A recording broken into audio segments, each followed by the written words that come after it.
Hello दोस्तों, आपका स्वागत है जेके ओशियन यूट्यूब चैनल पर।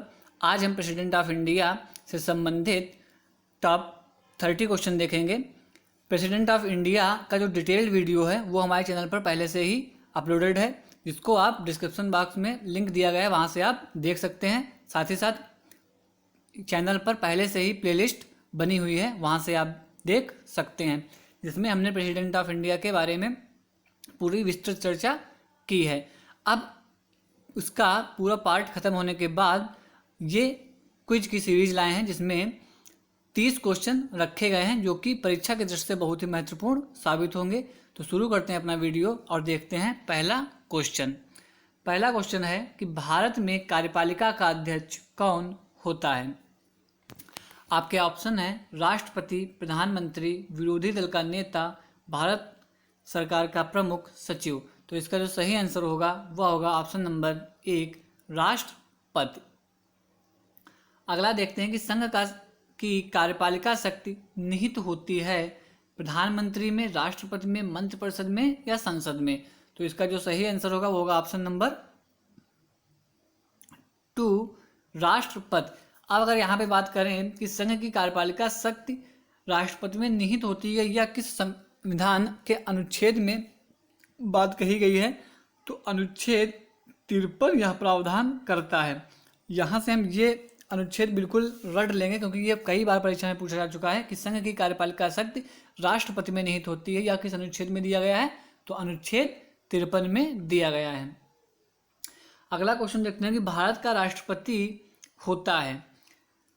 ऑप्शंस हैं भारत का वास्तविक शासक, भारत का संवैधानिक अध्यक्ष, राज्य और सरकार का अध्यक्ष, बहुमत दल का नेता। तो इसका जो सही आंसर होगा वो होगा ऑप्शन नंबर 2, भारत का संवैधानिक अध्यक्ष।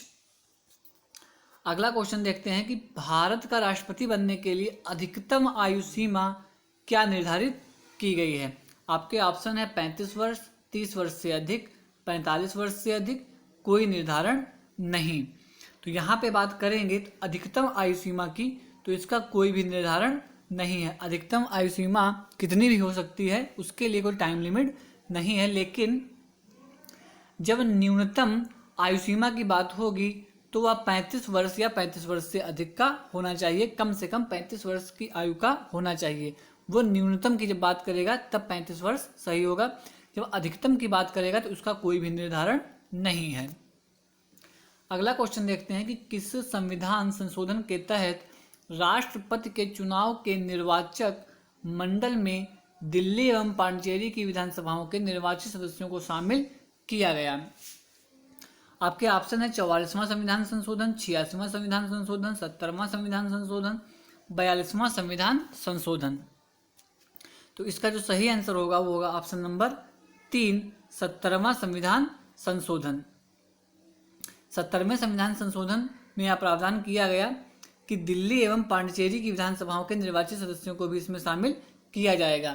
वैसे इसके निर्वाचन मंडल में भाग कौन लेता है, तो संसद के दोनों सदनों के निर्वाचित सदस्य तथा राज्य की विधानसभाओं के निर्वाचित सदस्य। साथ ही साथ 70वें संविधान संशोधन के बाद दिल्ली एवं पांडिचेरी की विधानसभाओं के निर्वाचित सदस्यों ने भी इसमें भाग लेना शुरू कर दिया। अगला क्वेश्चन देखते हैं कि भारत में कोई भी व्यक्ति अधिकतम कितनी बार राष्ट्रपति के लिए निर्वाचित हो सकता है। आपके ऑप्शन है 5 बार, 4 बार, 3 बार, कोई सीमा नहीं है। तो इसका जो सही आंसर होगा वो होगा ऑप्शन नंबर 4, कोई सीमा नहीं। कोई व्यक्ति कितनी बार भी राष्ट्रपति पद के लिए निर्वाचित हो सकता है भारत में, लेकिन अगर बात करेंगे अमेरिका की तो वहाँ पर केवल 2 बार ही कोई व्यक्ति राष्ट्रपति पद के लिए निर्वाचित हो सकता है। अगला क्वेश्चन देखते हैं कि राष्ट्रपति लोकसभा और राज्यसभा में कितने सदस्यों का मनोनयन करता है, कितने सदस्य मनोनीत करता है। आपके ऑप्शन है लोकसभा में 2 तथा राज्यसभा में 12, लोकसभा में 2 तथा राज्यसभा में 14, लोकसभा में 3 तथा राज्यसभा में 12, लोकसभा और राज्यसभा में दोनों में 12। तो इसका जो सही आंसर होगा वो होगा ऑप्शन नंबर 1, लोकसभा में 2 तथा राज्यसभा में 12। अगला देखते हैं, भारत का राष्ट्रपति लोकसभा में किस अनुच्छेद के तहत 2 सदस्यों को मनोनीत करता है। इसका जो सही आंसर होगा वो होगा अनुच्छेद 331, ऑप्शन नंबर 2। अगर बात करें कि विधानसभाओं में जो सदस्य मनोनीत किए जाते हैं राज्यपाल के द्वारा, उसके लिए जो आर्टिकल होता है वो होता है अनुच्छेद 333। जैसे कि एग्जाम्पल के तौर पर उत्तर प्रदेश में टोटल जो विधानसभा की सीटें हैं वो हैं 404, जिसमें 403 निर्वाचित होकर आते हैं तथा एक सदस्य एंग्लो इंडियन समुदाय का होता है। तो जो ये एक सदस्य मनोनीत किया जाता है विधानसभाओं में वो अनुच्छेद 333 के तहत मनोनीत किया जाता है। लेकिन जब लोकसभा में बात आएगी तो अनुच्छेद 331 के तहत 2 सदस्यों को मनोनीत किया जाता है।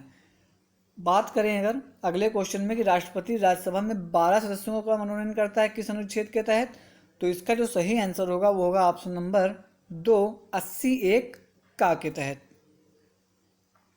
राष्ट्रपति के किस अनुच्छेद के तहत अध्यादेश जारी करता है?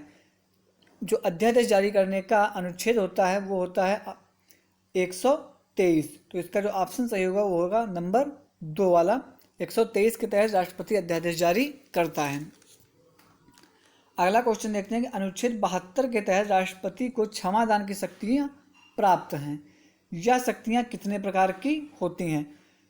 1 प्रकार की, 2 प्रकार की, 3 प्रकार की, 5 प्रकार की। तो यहाँ पर अगर हम बात करें तो यहाँ पर जो ऑप्शन सही होगा वो होगा ऑप्शन नंबर 4, 5 प्रकार की शक्तियाँ होती हैं, जिसमें पहली होती है लघुकरण की, दूसरी होती है परिहार की, तीसरी होती है विराम की, चौथी होती है प्रविलंबन की और 5वीं होती है क्षमा दान की। ये 5 शक्तियाँ उसको प्राप्त होती हैं अनुच्छेद 72 के तहत। तो ये याद रखेंगे 5 शक्तियाँ होती हैं कौन कौन सी? लघुकरण, परिहार, विराम, प्रविलंबन, क्षमादान। अब ये 5 शक्तियों में होता क्या क्या है, इसके लिए आपको राष्ट्रपति से संबंधित जो डिटेल्ड वीडियो है वो देखना पड़ेगा। इसके लिए डिस्क्रिप्शन बॉक्स में लिंक दिया गया है, वहाँ से आप देखकर जान सकते हैं उसके बारे में। अगला देखते हैं कि अनुच्छेद 61 के तहत राष्ट्रपति पर महाभियोग लगाया जाता है। यह किस सदन में पहले लाया जाता है? यहाँ हम एक एक क्वेश्चन में कई सारे क्वेश्चन ढूंढ के निकाल लेंगे। जैसे कि इस क्वेश्चन से ही एक पता चल रहा है कि जो महाभियोग की प्रक्रिया होती है वो किस अनुच्छेद के तहत होती है? अनुच्छेद 61 के तहत होती है।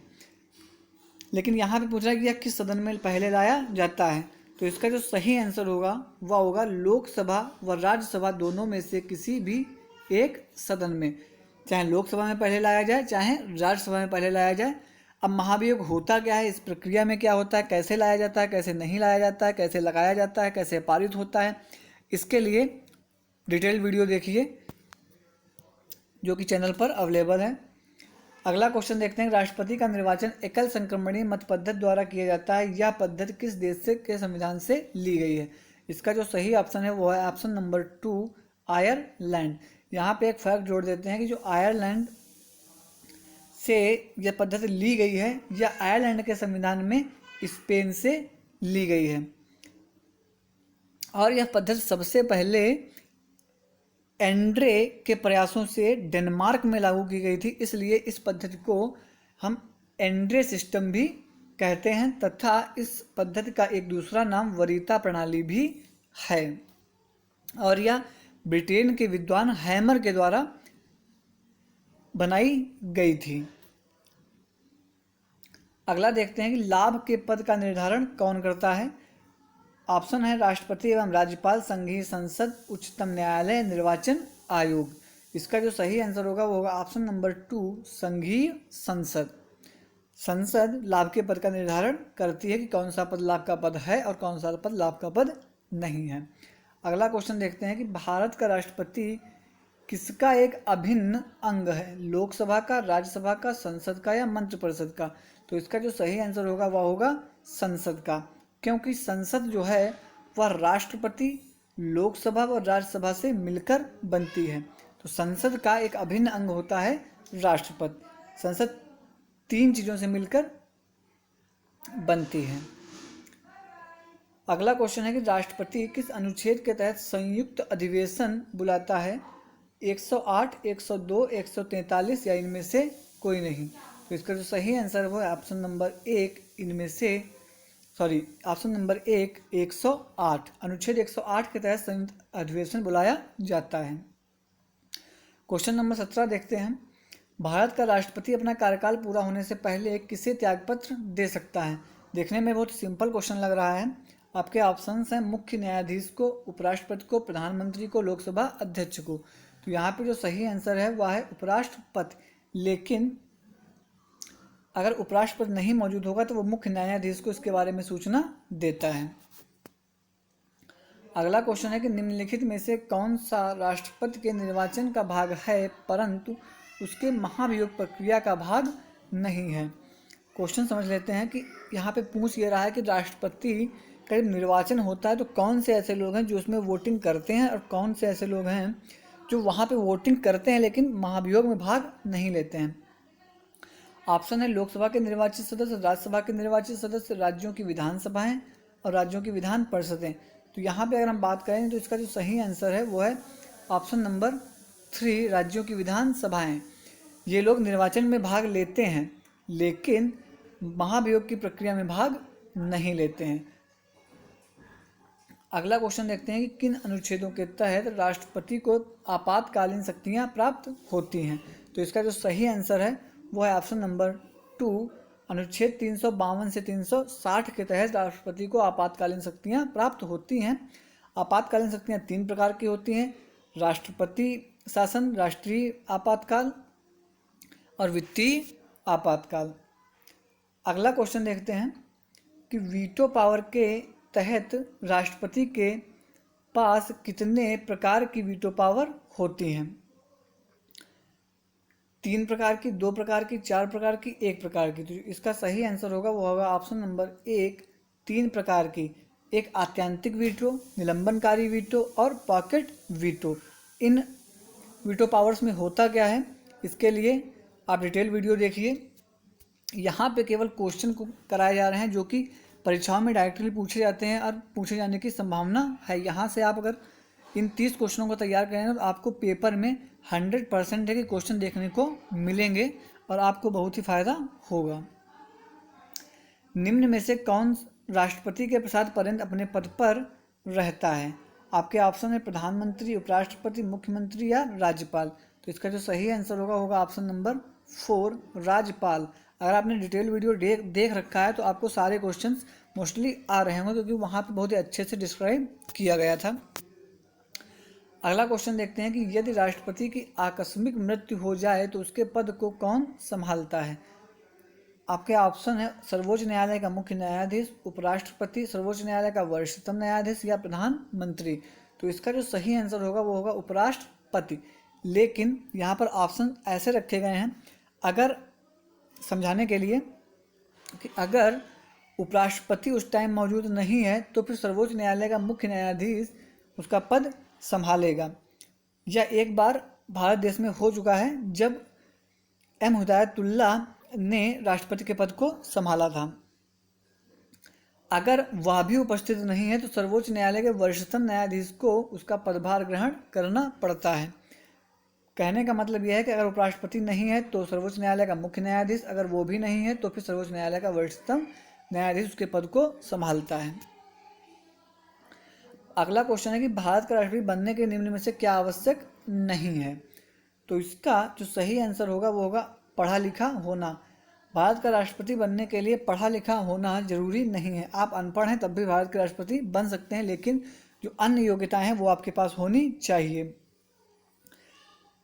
अगला क्वेश्चन देखते हैं, निम्नलिखित में से किस भौगोलिक क्षेत्र को अनुसूचित क्षेत्र घोषित करने का संवैधानिक अधिकार किसको प्राप्त होता है? आपका ऑप्शन है राष्ट्रपति की सलाह से प्रधानमंत्री को, उच्चतम न्यायालय को, राज्यपाल को, राष्ट्रपति को। तो इसका जो सही आंसर होगा वह होगा राष्ट्रपति को। अगला क्वेश्चन है कि किस अनुच्छेद के तहत राष्ट्रपति उच्चतम न्यायालय से सलाह ले सकता है? इसका जो सही आंसर होगा ऑप्शन नंबर 143 के तहत राष्ट्रपति उच्चतम न्यायालय से सलाह लेता है लेकिन यह सलाह बाध्यकारी नहीं होती है। अगला क्वेश्चन देखते हैं कि राष्ट्रपति के चुनाव में कौन भाग लेता है? आपके ऑप्शन है संसद के दोनों सदनों के निर्वाचित सदस्य, राज्य विधानसभा के सदस्य, सभी केंद्र शासित प्रदेशों के सदस्य, उपर्युक्त सभी। तो पहले बात करते हैं कि सभी केंद्र शासित प्रदेशों के सदस्य भाग लेते हैं क्या? नहीं लेते हैं, क्योंकि दिल्ली एवं पांडिचेरी के ही विधानसभाओं के सदस्य, निर्वाचित सदस्य भाग लेते हैं, अन्य किसी भी केंद्र शासित प्रदेश के सदस्य भाग नहीं लेते हैं। तो ऑप्शन नंबर 3 आपका बिल्कुल गलत है। राज्य विधानसभा के सदस्य, यहाँ पे अगर निर्वाचित वर्ड लगा होता तो यह ऑप्शन सही हो जाता, क्योंकि विधानसभा के सभी सदस्य भाग नहीं लेते हैं, केवल निर्वाचित सदस्य ही भाग लेते हैं। तो यहाँ पे जो सही आंसर होगा वो ऑप्शन नंबर 1 होगा कि संसद के दोनों सदनों के निर्वाचित सदस्य राष्ट्रपति के चुनाव में भाग लेते हैं। अगला है क्वेश्चन, निम्न में से सुमेलित नहीं है। देखते हैं। ऑप्शन है अनुच्छेद 54 राष्ट्रपति का चुनाव, अनुच्छेद 55 राष्ट्रपति के चुनाव का तरीका, अनुच्छेद 60 राष्ट्रपति पर महाभियोग की प्रक्रिया और अनुच्छेद 123 राष्ट्रपति के अध्यादेश लगाने की शक्ति। तो यहाँ पे जो सुमेलित नहीं है वह है ऑप्शन नंबर 3 यहाँ पे सही होगा, क्योंकि अनुच्छेद 60 जो है वो राष्ट्रपति की शपथ से संबंधित है, राष्ट्रपति इसके तहत शपथ लेता है, जबकि महाभियोग की जो प्रक्रिया है वह अनुच्छेद 61 में तय की गई है। अगला क्वेश्चन देखते हैं कि राष्ट्रपति का पद किस तरीके से खाली हो सकता है।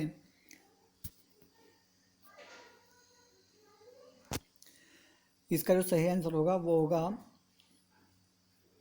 ऑप्शन नंबर 4, कार्यकाल समाप्त होने पर तथा त्यागपत्र देने पर। सिर्फ महाभियोग की प्रक्रिया शुरू होने मात्र से ही राष्ट्रपति का पद खाली नहीं हो सकता है, उसके लिए महाभियोग को पारित होना होता है। दोनों सदनों से 2/3 सदस्य जब से पारित कर देते हैं तब वह अपने पद से हट जाता है। तो यहाँ पे सही आंसर है वो ऑप्शन नंबर 4 है। अगला क्वेश्चन देखते हैं, भारतीय संविधान के राष्ट्रपति पद कहाँ से लिया गया है। इसका जो सही आंसर होगा वो होगा ऑप्शन नंबर 4, ब्रिटेन से।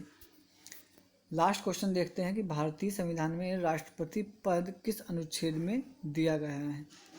आपके ऑप्शन है अनुच्छेद 51, अनुच्छेद 52, अनुच्छेद 53, अनुच्छेद 60। तो इसका जो सही आंसर है वो है अनुच्छेद 52, ऑप्शन नंबर 2 इसका सही होगा। अनुच्छेद 53 में कार्यपालिका शक्ति निहित होती है और अनुच्छेद 60 में उसमें वो शपथ लेता है। अब हमारा अगला वीडियो जो रहेगा वो उपराष्ट्रपति पर डिटेल्ड वीडियो रहेगा।